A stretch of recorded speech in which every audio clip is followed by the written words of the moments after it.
Hello guys, आपका मेरे channel smart study में स्वागत है। आज हम शिक्षा निदेशालय द्वारा दिया जाने वाला अभ्यास प्रश्न पत्र क्लास 9 सब्जेक्ट हिंदी इसको करने वाले हैं। आज हम सैंपल पेपर नंबर 2 कर रहे हैं। सैंपल पेपर नंबर 1 हम पहले ही कर चुके हैं। आज सैंपल पेपर 2 कर रहे हैं। मेरे चैनल पर आपको सभी सब्जेक्ट के सैंपल पेपर मिल जाएंगे, आप वहां से अच्छे से प्रैक्टिस कर सकते हैं। तो आइए करते हैं। सबसे पहले वस्तुनिष्ठ प्रश्न है, पैराग्राफ दिया गया है और उसी से रिलेटेड एक क्वेश्चन है, गद्यांश है यहाँ पर, उसको रीड करते हैं। उसके बाद उससे रिलेटेड क्वेश्चन करते हैं। तो आइए देखते हैं। अंतराल का मतलब यह है कि एक पीढ़ी से दूसरी पीढ़ी के लोगों के दिमाग में पुरानी पीढ़ी से कुछ अलग बातें आती है। दूसरे शब्दों में, एक पीढ़ी अंतराल शब्द को समझा जाए तो एक पीढ़ी से दूसरी पीढ़ी के लोगों के की मानसिक सोच में आने वाले बदलाव को जनरेशन गैप कहते हैं या पीढ़ी अंतराल कहते हैं। आपने भी अक्सर देखा होगा कि जिस प्रकार से आपके पिताजी सोचते थे उस प्रकार आप नहीं सोच पाते हैं। आप उनसे कुछ अलग सोचते हैं और हो सकता है कि आने वाली पीढ़ी आपसे भी कुछ अलग सोचने का प्रयास करेगी, और ऐसा संभव है। हर एक पीढ़ी में मानसिक सोच में निरंतर बदलाव आता है और यह बदलाव ज़रूरी है। इसी बदलाव को पीढ़ी अंतराल कहा जाता है। उदाहरण के रूप में समझा जाए तो हमारे पूर्वज विषम परिस्थितियों में भी रहने की क्षमता रखते थे, लेकिन आज हम पीढ़ी इस प्रकार सुख सुविधा चाहती है। आजकल के बच्चे अपने दादा दादी के साथ बैठने के बजाय वह लोग स्मार्टफोन पर अधिक समय व्यतीत करना पसंद करते हैं। इसके कारण से परिवार में कलह का कारण भी उत्पन्न होता है, क्योंकि इस भाग दौड़ भरी जिंदगी में इतना समय नहीं मिल पाता कि अपने परिवार को समय दे सके, लेकिन जितना भी मिलता है उतना समय अपने स्मार्टफोन को चलाने में व्यस्त कर देते हैं। आने वाली पीढ़ी लगातार मानसिक बदलाव होते रहते हैं। आने वाली पीढ़ी में लगातार मानसिक बदलाव होते रहते हैं। आज तक के समय में हर किसी को सुविधा की आवश्यकता रहती है, लेकिन हमारे पूर्वज इन सुविधाओं के बिना भी रह सकते थे। अब इसी से रिलेटेड क्वेश्चन है जिन्हें हम सॉल्व करेंगे। देखो, सीधा जनरेशन गैप के बारे में यहाँ पे बताया गया है। अब देखते हैं क्वेश्चन। गद्यांश के अनुसार हम अपने परिवार वालों को समय क्यों नहीं दे पाते हैं? तो हम क्योंकि भाग दौड़ भरी जिंदगी के कारण क्या है, हम अपने परिवार वालों को समय नहीं दे पाते। डी आंसर ही सही हो जाएगा। कितनी बिजी हो गई है लाइफ ना, उसकी वजह से। विषम परिस्थितियों में रहने की क्षमता कौन रखता था? हमारे पूर्वज। तो हमारे पूर्वज क्या रखते थे? विषम परिस्थितियों में जीने की क्षमता रखते थे। तो बी आंसर यहाँ पे क्या हो जाएगा? सही हो जाएगा। नेक्स्ट देखते हैं क्या कहा गया है। कथन और कारण दोनों पढ़कर बताने हैं। देखो क्या कहा गया है, हर पीढ़ी में मानसिक सोच में निरंतर बदलाव आता है। ये कथन सही है। इसी बदलाव को पीढ़ी अंतराल कहा जाता है। तो देखो, इसी बदलाव को, तो यहाँ पे अगर हम बात करते हैं तो दोनों ही स्टेटमेंट की अगर हम बात करते हैं तो देखो यहाँ पे क्या हो जाएगा, ये हर बदलाव की जो मानसिक सोच है उसको हम क्या कहते हैं? पीढ़ी अंतराल कहते हैं। लेकिन ये इसका रीज़न तो नहीं है, क्योंकि इसी बदलाव को पीढ़ी अंतराल कहा जाता है। ये देखो, यहाँ पे दोनों, हालांकि स्टेटमेंट दोनों ही सही है, लेकिन जो ये सेकंड है, आर इसकी व्याख्या नहीं कर रहा कि जब भी क्योंकि काम आंसर लगा देते हैं। अगर फर्स्ट क्वेश्चन के बाद में, फर्स्ट लाइन के बाद में, हर पीढ़ी में मानसिक सोच में निरंतर बदलाव आता है क्योंकि इसी बदलाव को पीढ़ी अंतराल कहा जाता है। देखो, ये इसकी सही व्याख्या नहीं कर रहा है, तो डी आंसर यहाँ पे सही होगा। दोनों स्टेटमेंट सही है, लेकिन व्याख्या यहाँ पर सही नहीं हो रही है। नेक्स्ट देखते हैं क्वेश्चन में क्या कहा गया है।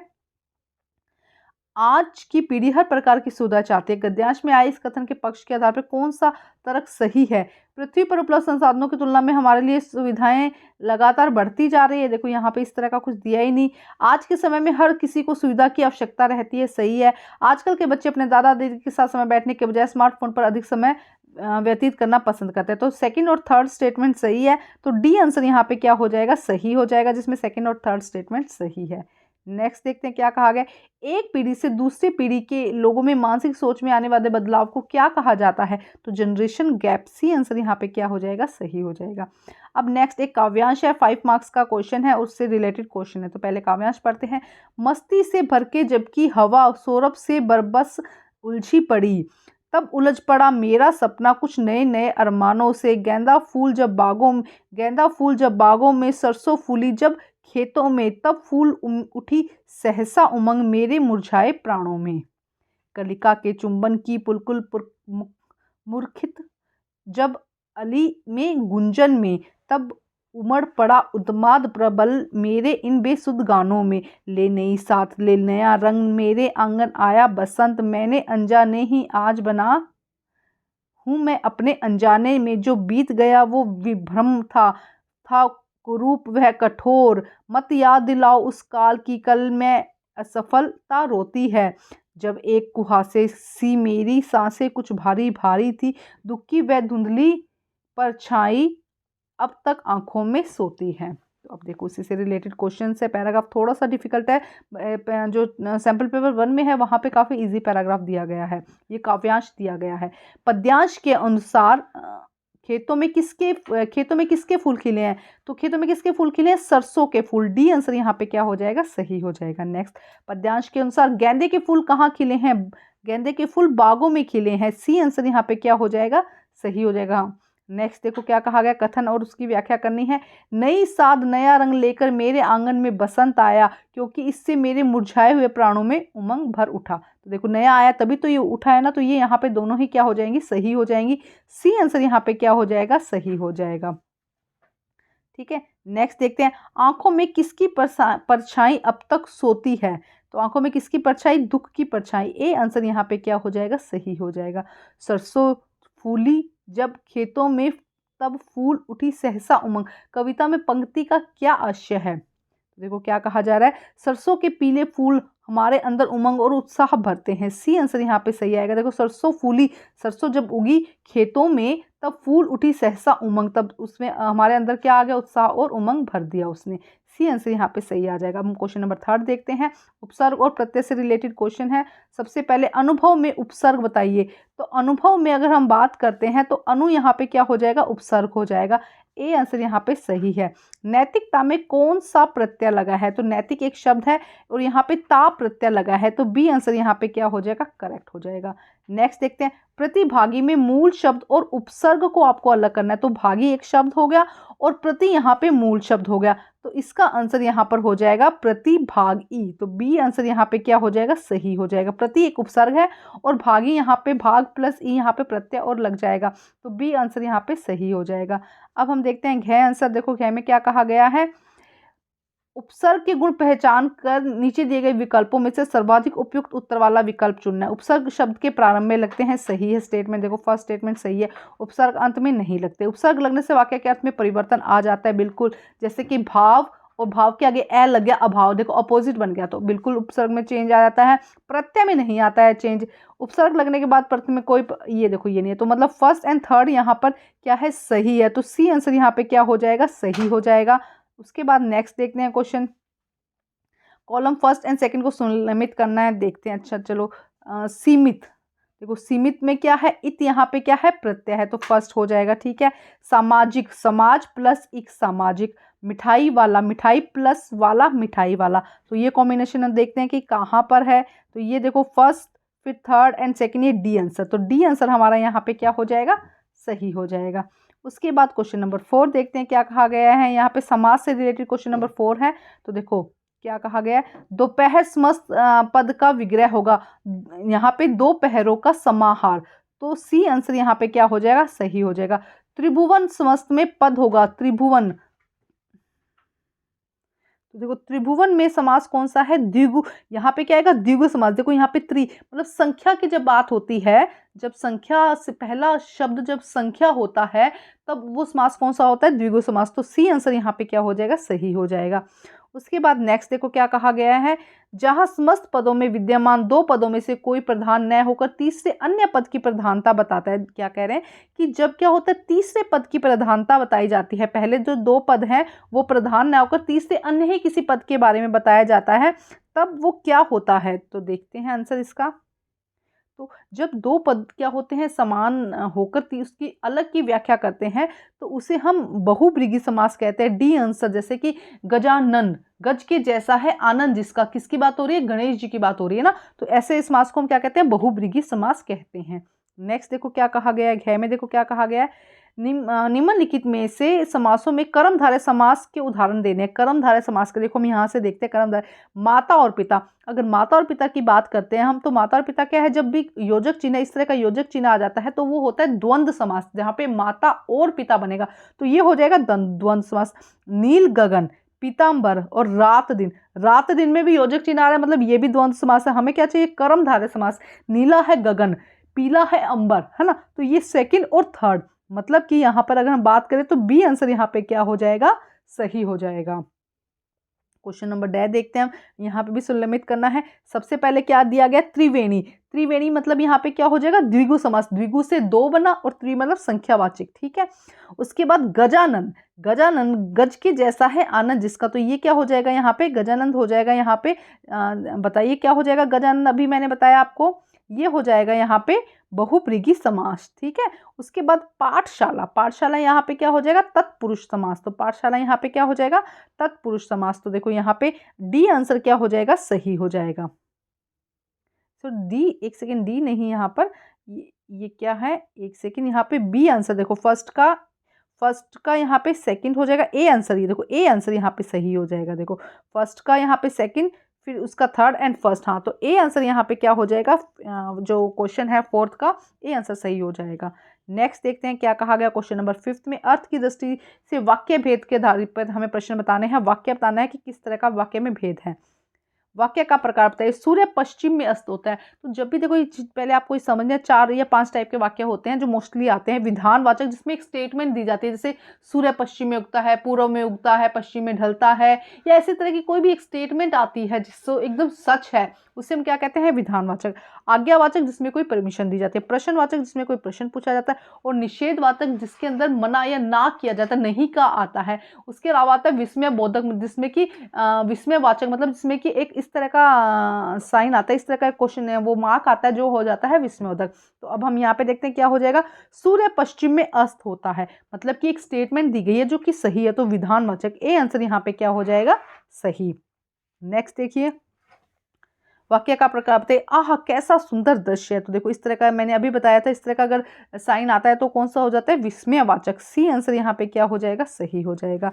नेक्स्ट देखो क्या है, आज हिंदी शिक्षक विद्यालय आए थे। इसमें निषेधवाचक में आपको क्या करना है, वाक्य लिखना। निषेधवाचक में लिखना है मतलब कि नहीं की साउंड आनी चाहिए। तो देखो कौन सा आंसर हो जाएगा यहाँ पे कि आज जो है वो नहीं आए। तो हम देखते हैं कहाँ पर ये, आज हिंदी शिक्षक विद्यालय नहीं आए थे। देखो तो ये आंसर डी आंसर यहाँ पे क्या हो जाएगा, सही हो जाएगा। नेक्स्ट देखो, जिन वाक्यों में किसी के कार्य के न होने का बोध होता है अर्थ की दृष्टि से, वह कौन सा वाक्य कहलाता है, निषेधवाचक। बी आंसर ये सही हो जाएगा। यही क्वेश्चन फर्स्ट में भी है, सैंपल पेपर में 2 जगह पूछा गया क्वेश्चन, और यहाँ पे भी पूछा गया है। इच्छावाचक वाक्य का उदाहरण, जिसमें कि कोई इच्छा प्रकट हो रही होती है, कुछ हम कामना करते हैं, तो उसे हम क्या कहते हैं, इच्छावाचक। तो देखो क्या हो जाएगा इसके अंदर, अरे एक चोट कैसे लगी, क्या तुमने गमले में पानी दिया, बर्गर मत खाओ, ईश्वर सभी को खुश रखे। ये इच्छा है ना हमारे कि ईश्वर सभी को कुछ खुश रखे।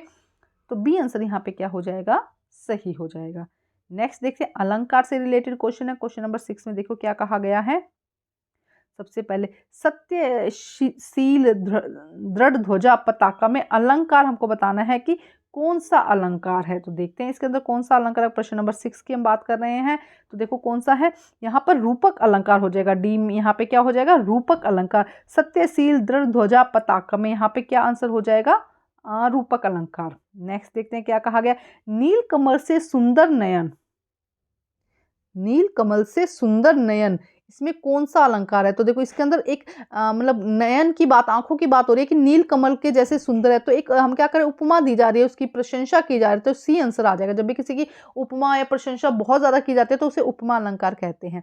तरनी तनुजा तट तमाल तरवर बहु बछाए, तो देखो जब भी एक ही शब्द की बार बार में यहाँ पे क्या हो रही है, पुनरावृत्ति हो रही है, तो वो क्या हो जाता है, अनुप्रास। देखो तय तय तय तय, बार बार में तय तय तय तय की साउंड्स आ रही है ना, तय तय लिखा हुआ आ रहा है, तो ये क्या हो जाएगा, अनुप्रास। तो बी यहाँ पे करेक्ट हो जाएगा। नेक्स्ट देखो घ में क्या होगा, निम्न में से रूपक अलंकार का उदाहरण दीजिए। तो रूपक अलंकार का हमें यहाँ पे क्या बताना है, उदाहरण बताना है। तो देखो क्या होगा, मधुर मधुर मुस्कान, मनोहन मनुज वेश, ये तो हमारा क्या हो गया यहाँ पे, अनुप्रास अलंकार। लाल किरण सी चोंच खोल, ये क्या है, उपमा अलंकार की किरण जिससे चोंच है उसके। नील गगन सा शांत हृदय सो रहा है, ये भी क्या हो जाएगा, रूपक अलंकार, ये भी क्या हो जाएगा यहाँ पे, उपमा अलंकार हो जाएगा। उसके बाद देखो क्या कहा गया है, मैया मैं तो चंद्र खिलौनों ले लो, ये आ जाएगा। डी आंसर यहाँ पे करेक्ट हो जाएगा रूपक अलंकार के लिए। उसके बाद डे में देखिए क्या कहा गया है, जब किसी पंक्ति में एक ही व्यंजन बार बार आता है, अगर एक ही व्यंजन बार बार आता है तो उसे अनुप्रास कहते हैं भी। अच्छा, यमक अलंकार कब होता है? जब एक शब्द 2 बार आता है, जैसे कि उत्तर, मैंने उत्तर दिया कि उत्तर दिशा में जाओ, तो उत्तर यहाँ पे क्या आ रहा है? 2 बार, तो ये क्या हो जाता है? यमक अलंकार, जहाँ पे एक पूरा शब्द क्या आता है? कई बार आता है। यहाँ पे एक वर्ण आता है, अगर अनुप्रास की बात करते हैं तो वर्ण आता है, जैसे कि हमने अभी एग्जाम्पल देखा, मधुर मधुर मुस्कान, मनोहर मधुर वेश, मैं कई बार आ रहा है। इसी तरह से आगे हमने देखा था तय तय तय कई बार आ रहा था। नेक्स्ट देखिए क्या कहा गया। अब है प्रश्न नंबर 7, आपका पठित गद्यांश आपकी बुक में से लिया गया है और उसी से रिलेटेड क्वेश्चन है। देखो, मैं उत्पन्न हुई तो मेरी बड़ी खातिर हुई, मुझे वह सब नहीं सहना पड़ा जो अन्य लड़कियों को सहना पड़ता था। परिवार में बाबा फारसी और उर्दू जानते थे, पिताजी ने अंग्रेजी पढ़ी थी, हिंदी का कोई वातावरण नहीं था। मेरी माता जबलपुर से आई थी, वह अपने साथ हिंदी लाई थी। वे पूजा पाठ भी बहुत करती थी। पहले पहले उनको मुझ पर पंचतंत्र पढ़ना सिखाया। बाबा कहते थे कि हम विदुषी बनाएंगे। मेरे संबंध में उनका विचार बहुत ऊंचा रहा, इसीलिए पंचतंत्र भी पढ़ा। मैंने संस्कृत भी पढ़ी। ये अवश्य जानते थे कि मैं उर्दू फारसी सीख लूँ, लेकिन मेरे वश में नहीं थी। जब मैंने एक दिन मौलवी साहब को देखा तो बस दूसरे दिन चारपाई के नीचे जा छिपी। तब पंडित जी आए। संस्कृत पढ़ाने में माँ थोड़ी संस्कृत जानती थी। गीता ने उन्हें विशेष रुचि थी। पूजा पाठ के समय बैठ जाती थी, संस्कृत सुनती थी। उसके उपरांत मिशन स्कूल में रख दिया और मुझको मिशन स्कूल के वातावरण था दूसरा, प्रार्थना दूसरी थी। मेरा मन नहीं लगा, वहाँ जाना बंद कर दिया, जाने में रोने धोने लगी। तो ये पैराग्राफ दिया गया आपके चैप्टर में से ही है। अब इसके रिलेटेड क्वेश्चन है। देखो क्या क्वेश्चन में कहा गया। पूजा पाठ के समय कवित्री भी बैठ जाती थी और क्या सुनती थी? तो देखो क्या सुनती थी? संस्कृत। सी आंसर यहाँ पे क्या हो जाएगा? सही हो जाएगा। नेक्स्ट देखो क्या है। लेखिका की माता कहाँ से आई थी? जबलपुर से। तो डी आंसर यहाँ पे क्या हो जाएगा? करेक्ट हो जाएगा। नेक्स्ट देखिए, पहले पहले लेखिका को उसकी माताजी ने कौन सी पुस्तक पढ़ाई थी? सबसे पहले कौन सी पुस्तक पढ़ाई थी? पंचतंत्र। बी आंसर यहाँ पे क्या हो जाएगा? सही हो जाएगा। नेक्स्ट देखो क्या कहा गया है। लेखिका के पिता को कौन सी भाषा आती थी? तो अंग्रेजी। डी आंसर यहाँ पे क्या हो जाएगा? सही हो जाएगा। नेक्स्ट देखो क्या कहा गया है। लेखिका को विदुषी उनके परिवार में कौन बनाना चाहता था? तो उसके बाबा उसको क्या बनाना चाहते थे? विदुषी बनाना चाहते थे। तो बी आंसर डी आंसर यहाँ पे सही हो जाएगा। अब क्षितिज में से लिया गया है क्वेश्चन। देखो, किस पक्षी ने सालिम अली के जीवन की दिशा को बदल दिया? 2 क्वेश्चन पूछे गए हैं 1-1 मार्क्स के। तो यहाँ पे गौरैया। सी आंसर यहाँ पे क्या हो जाएगा? सही हो जाएगा। नेक्स्ट देखो क्या कहा गया है। प्रेमचंद के जिस फोटो में प्रेमचंद के फटे जूते व्यंग में की गई है, उसमें प्रेमचंद के साथ दूसरा व्यक्ति कौन था? तो उनकी पत्नी थी। सी आंसर यहाँ पे फिर से सही हो जाएगा। अब देखते हैं क्वेश्चन नंबर 9। पठित पद्यांश पर और आधारित बहुविकल्पी प्रश्नों में सर्वाधिक उपयुक्त विकल्प चुनकर लिखिए। देखो, अच्छा, कोहरे से ढकी सड़क पर बच्चे काम पर जा रहे थे। सुबह सुबह बच्चे काम पर जा रहे थे। हमारे समय की सबसे भयानक पंक्ति है। इसे विवरण की तरह नहीं लिखा जाना चाहिए। इसे सवाल की तरह है। पर काम पर क्यों जा रहे हैं बच्चे? क्या अंतरिक्ष में गिर गई है सारी गेंदें? क्या दीमकों ने खा लिए हैं सारी रंग बिरंगी किताबों को? क्या काले पहाड़ के नीचे दब गए हैं सारे खिलौने? क्या किसी भूकंप में ढह गई है सारी मदसरों की इमारतें? क्या सारे मैदान, सारे बगीचे और घरों के आंगन खत्म हो गए हैं एकाएक? तो ये बच्चे काम पर जा रहे हैं, उससे रिलेटेड चैप्टर से लिया गया है। तो देखो क्या है। कवि ने घरों में किसके खत्म हो जाने की बात कही है? तो घर में आंगन की क्योंकि आंगन में बच्चे खेलते हैं ना, तो वो खत्म होने की बात की गई है। कवि ने मदसरों की इमारतों को किस आपदा से ढह जाने की बात की है? भूकंप से। तो यहाँ पे सी आंसर यहाँ पे क्या हो जाएगा? सही हो जाएगा। नेक्स्ट देखो, कवि ने किताबों को किनके द्वारा चट कर जाने की आशंका व्यक्त की है? दीमकों द्वारा। तो क्या आंसर सही हो जाएगा? यहाँ पर बी आंसर सही हो जाएगा कि दीमकों द्वारा। नेक्स्ट देखो क्या कहा गया है। बच्चे किससे ढकी सड़क पर काम पर जा रहे हैं? तो कोहरे की। सी आंसर यहाँ पे क्या हो जाएगा? सही हो जाएगा। ठीक है। उसके बाद नेक्स्ट देखो क्या कहा गया है। कवि के अनुसार सारी गेंदें कहाँ गिर गई है? अंतरिक्ष में। तो यहाँ पर सी आंसर यहाँ पे क्या हो जाएगा? सही हो जाएगा। ठीक है। नेक्स्ट देखते हैं हम क्या कहा गया है। क्वेश्चन नंबर 10 देखिए क्या कहा गया। अंतरिक्ष के पाठों पर आधार पर बहुविकल्पी प्रश्न है। मेघ आए पाठ में नदी किसका प्रतीक है? तो मेघ आए पाठ में नदी जो गांव की एक युवती। सी आंसर यहाँ पे क्या हो जाएगा? सही हो जाएगा। कैदी और कोकिला पाठ में कवि ने जंजीरों को क्या कहा है? गहना कहा है। बी आंसर बी आंसर यहाँ पे क्या हो जाएगा, करेक्ट हो जाएगा। तो अभी तक का सारा ऑब्जेक्टिव टाइप का पेपर था, अब हम सब्जेक्टिव टाइप का पेपर करेंगे। आप यहाँ पे आपको मेरे चैनल पर सभी सब्जेक्ट के सैम्पल पेपर मिल जाएंगे, सभी क्लासेस के मिल जाएंगे। तो आप अपने छोटे भाई बहन के लिए भी क्या कर सकते हैं, उनको सैम्पल पेपर दिखा सकते हैं जिनसे उनके अच्छे मार्क्स आ जाएँ। और इसके अलावा आप मेरी इंस्टाग्राम आई डी है स्मार्ट स्टडी 10 करके 10 है, स्मार्ट स्टडी 10 करके मेरी जो इंस्टा आई डी है उसको भी फॉलो कर सकते हैं। वहाँ पर आपको इनकी आंसर की बहुत शॉर्ट में मिल जाएगी। आप वहाँ पर जाके इंस्टा पर जाकर उसको क्लिक करिएगा, जिससे कि आपको शॉर्ट में आंसर मिल जाएंगे। उसे क्लिक करके आप अपना आंसर इजीली और कम टाइम में देख सकते हैं। अब हम देखते हैं क्वेश्चन, वर्णनात्मक प्रश्न है। गद्य पाठ के आधार पर निम्नलिखित प्रश्नों में से किन्हीं 3 प्रश्नों के उत्तर आपको देने हैं। तो देखो सबसे पहले यहाँ पे क्या है, कह दिया गया 4 प्रश्न है, 3 आंसर करने हैं, 2 मार्क्स के हैं सारे। सांवले सपनों की याद में पाठ में लेखक ने सालिम अली के व्यक्तित्व का जो चित्र खींचा है उसे अपने शब्दों में लिखिए।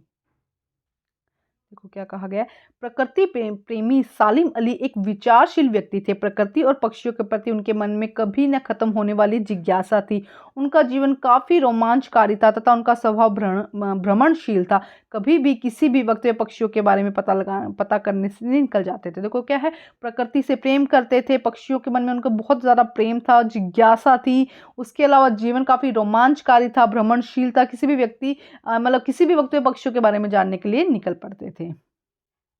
नेक्स्ट प्रश्न देखो, प्रेमचंद के फटे जूते पाठ में टीले शब्द का प्रयोग किन संदर्भ में किया गया है, युक्ति सख्त आपको आंसर देना है। टीला शब्द रास्ते की रुकावट का प्रतीक है। पाठ में टीले शब्द का प्रयोग व्यक्ति के जीवन में आने वाली कठिनाइयों, संघर्ष और असुविधाओं के लिए किया गया है। किसके लिए टीला, मतलब कि क्या होता है, जैसे कि ये रास्ता है, इसके ऊपर इस तरह से जो होता है उसे हम टीला कहते हैं। तो टीले शब्द का प्रयोग रुकावट के लिए किया गया है। जो भी, और अगर जिंदगी की बात करें, जीवन में आने वाली जो कठिनाइयां है, असुविधा है, उसके लिए हम क्या प्रयोग कर रहे हैं, टीले का प्रयोग कवि ने किया है। अनेक बुराइयां, कुरीतियां, भ्रष्ट आचरण जीवन की सहज गति को बाधित करने वाली, जैसे कि समाज के अंदर बहुत सारी बुराइयां हैं, छुआछूत होगी, अन्याय होगा, शोषण होगा, तो ये क्या करें, जीवन की जो गाड़ी चल रही है उसको क्या करते हैं, बाधित करते हैं। तो इसी के लिए इनका यूज किया गया। अनेक बुराइयां, कुरीतियां और भ्रष्ट आचरण जीवन को सहज गति से बाधित कर देते हैं, जैसे कि शोषण, अन्याय और छुआछूत, जातिपात आदि। नेक्स्ट क्वेश्चन देखते हैं, जिस समय लेखक ने तिब्बत की यात्रा की उस समय की यात्रा करना जोखिम से भरा क्यों था, लहासा पाठ के आधार पर उत्तर दीजिए। तो इसका ही कुछ थोड़ा सा क्वेश्चन चेंज करके सैंपल पेपर 1 में भी दिया गया, तो वहां पे भी करवाया है और यहाँ पे भी, दोनों में थोड़ा अलग अलग करवाया। आप मिक्स करके दोनों को एक अच्छा सा आंसर लिख सकते हैं। देखो क्या होगा, उस समय तिब्बत में हथियार संबंधी कानून न होने से यात्रियों को हमेशा अपनी जान का खतरा बना रहता था। लोग हथियारों को लाठी डंडे की तरह लेकर चलते थे। डाकू अपनी रक्षा के लिए यात्रियों को, लोगों को पहले मार देते थे, तब देखते थे कि उनके पास कुछ है या नहीं। इस तरह हमेशा जान का जोखिम बना रहता था। इसके अलावा उन्होंने भिखमंगे की, क्योंकि एंट्री नहीं कर सकते तो भिखमंगे की तरह उन्होंने एंट्री की थी। उनका घोड़ा सुस्त था, जो उन्होंने पीछे अपने दोस्तों से छूट गए थे वो, और कहीं कहीं रास्ता बहुत मुश्किल था, चढ़ाई बहुत मुश्किल थी, वो करने में उनको बहुत ज़्यादा कठिनाई आई। और हथियार संबंधी कोई कानून नहीं था जिनसे जान का खतरा हमेशा बना रहता था। हर एक लोग अपने पास हथियार रखते थे और ये कहते हैं कि पहले मार देते थे, फिर देखते थे कि कुछ है कि नहीं है उनके पास। तो इस तरह से हमेशा जान की जोखिम बना ही रहता था। नेक्स्ट प्रश्न देखो, मेरे बचपन के दिन पाठ में लेखिका ने अपने मां के व्यक्तित्व को किन विशेषताओं का उल्लेख किया है। देखो पूरा इसका आंसर देख लेते हैं। लेखिका की मां को हिंदी संस्कृत का अच्छा ज्ञान था। वे धार्मिक स्वभाव की महिला थी, पूजा पाठ किया करती थी, ईश्वर में आस्था रखती थी। लेकिन लेखिका की माता अच्छे संस्कार वाली महिला थी और वह लिखा भी करती थी। तो सब पॉजिटिव बातें होगी। फिर भी लेखिका की आदर्श नहीं बन सकी। इतना कुछ होने के बाद भी लेखिका की आदर्श नहीं बन सकी, क्योंकि लेखिका को अपनी माँ को चुपचाप हर बात मान लेना, पिताजी की बात का विरोध न करना, अपने लिए कोई आवाज न उठाना, परिवार की इच्छाओं के लिए दमन करना अच्छा नहीं लगता था। मतलब ये सब बातें वो बिना किसी की मतलब हर चीज वो चुपचाप कर लेती थी। तो ये बात लेखिका को अच्छी नहीं लगती थी। लेकिन वैसे अगर देखा जाए, धार्मिक थी, पूजा पाठ किया करती थी, तो पूरा मिक्स करके आप एक आंसर लिख सकते हैं। अब हम देखते हैं क्वेश्चन नंबर 12। क्वेश्चन नंबर 12 में भी 4 क्वेश्चंस हैं, 3 आपको करने हैं, 2-2 मार्क्स के हैं। लता ने बादल रूपी मेहमान को किस तरह देखा और क्यों मेघ आए, पाठ के आधार पर बताइए। देखो लता ने बादल रूपी मेहमान को किवाड़ की ओर से देखा, क्योंकि मेघ के देर से आने के कारण व्याकुल हो रही थी और संकोचवश सामने भी नहीं आ सकती थी। मतलब उसने क्या है, किवाड़ मतलब दरवाजा जो है उसकी ओर से देखा, मतलब छुप कर देखते ना दरवाजे से, वैसे देखा, क्योंकि वो मेघ आने से देर से लेट आए ना, बारिश जो हुई, मेघ देर से आने व्याकुल हो रही थी, वेट कर रही थी भी जल्दी से आए, लेकिन संकोचवश उनको देख भी नहीं रही पा रही थी। नेक्स्ट देखते हैं, कैदी और कोकिला पाठ में किस शासन की तुलना तम के प्रभाव से की गई है और क्यों?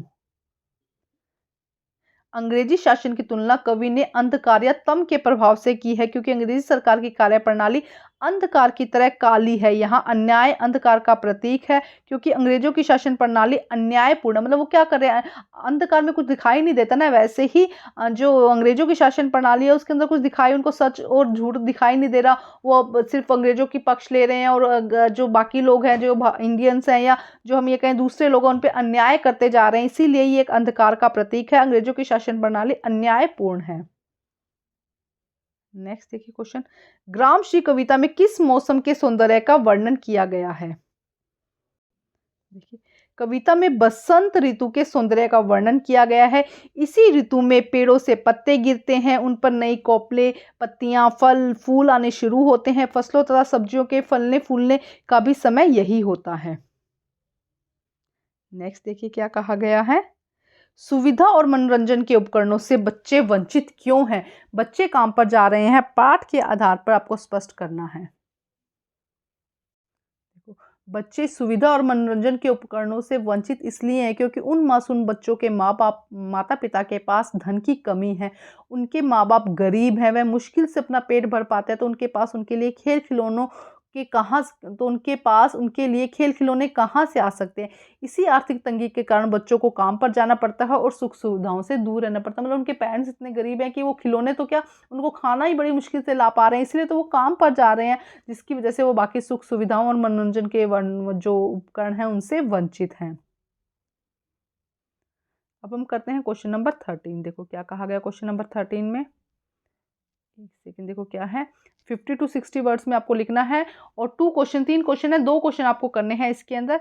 तो क्वेश्चन फर्स्ट देखते हैं, जब लेखक को यह एहसास हुआ कि उसके इलाके में पानी घुसने की संभावना है, तो उसने क्या क्या प्रबंध किए, इस जल प्रलय में पाठ के आधार पर लिखिए। क्या कहा गया, जब लेखक को एहसास हुआ कि उसके इलाके में भी पानी घुसने की संभावना है, तो वो रोजमर्रा की चीजें जुटाने लग गया। उन्होंने आवश्यक ईंधन, आलू, मोमबत्ती, दिया सिलाई, पीने का पानी, कंपोस्ट की गोलियां इकट्ठी कर ली, ताकि बाढ़ के घिर जाने पर कुछ दिनों तक गुजारा कर सके। मतलब ऐसा था ना कि जो जरूरत की चीजें थी वो ले ली, जिससे कि कुछ टाइम तक एटलीस्ट गुजारा हो सके। नेक्स्ट क्वेश्चन देखते हैं, अपनी बेटी का रिश्ता तय करने के लिए राम स्वरूप उमा ने जिस प्रकार के व्यवहार की अपेक्षा कर रहे हैं वह उचित क्यों नहीं है? रीढ़ की हड्डी पाठ के आधार पर उत्तर दीजिए। तो देखो इससे रिलेटेड क्वेश्चन सैंपल पेपर 1 में भी आया, वहां पे पूरी डिटेल में बताया गया। तो आइए देखते हैं इसका और क्या आंसर बन सकता है। देखो क्या है आंसर, बेटी का रिश्ता तय करने के लिए राम स्वरूप अपनी बेटी उमा से सीधी सादी, कम पढ़ी लिखी और कम बोलने वाली लड़की की तरह व्यवहार करने की अपेक्षा कर रहे थे। उनको ऐसा सोचना उचित नहीं है। उनकी मानसिकता संकुचित मानसिकता के बारे में बता रहा है, क्योंकि लड़की कोई भेड़ बकरी या मेज कुर्सी नहीं होती है, वो कोई कठपुतली भी नहीं है जिसे हम अपने इशारों पर नचा सके। उसका भी दिल होता है, उस शिक्षा पाना उसका, उसने कोई अपराध नहीं किया, बल्कि ये उसका अधिकार है, जिसकी वजह से उसे शर्मिंदा होना पड़े या अपनी योग्यता को छुपाना पड़े। ये सब जो संकुचित मानसिकता है उसके बारे में दिखा रहा है। बल्कि हमें ऐसा नहीं करना चाहिए, बल्कि गर्व के साथ ये कहना चाहिए कि हाँ ये पढ़ी लिखी है या ये काम ये जानती है। अब हम देखते हैं नेक्स्ट क्वेश्चन, लेखिका ने अपनी नानी को कभी भी नहीं देखा, फिर भी उसके व्यक्तित्व से क्यों प्रभावित थी? मेरे संग की औरतों के पाठ के आधार पर उत्तर दीजिए।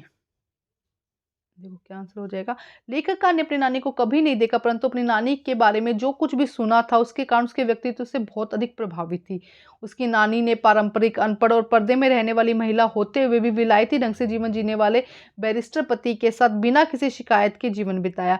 मरने से पहले पर्दे का लिहाज छोड़कर पति के मित्र स्वतंत्रता सेनानी प्यारे लाल शर्मा से मिली और उनसे भी यह वचन लिया कि वे उनकी पुत्री की शादी किसी स्वतंत्रता सेनानी से ही कराएंगे।